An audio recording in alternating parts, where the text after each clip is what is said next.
مرحبا بكم أصدقائي في الإعلان الثاني الحلقة الخامسة لمسلسل المدينة البعيدة.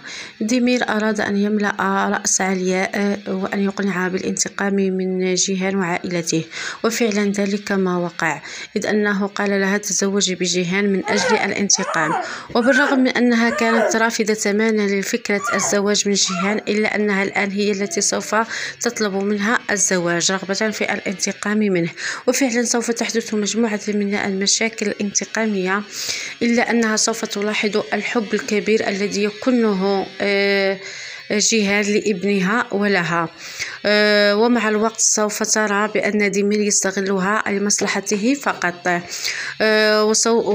وسوف تحب جيهان كثيرا، وسوف يتزوجان جوازا حقيقيا. شكرا لكم على المتابعة، وإلى إعلان آخر.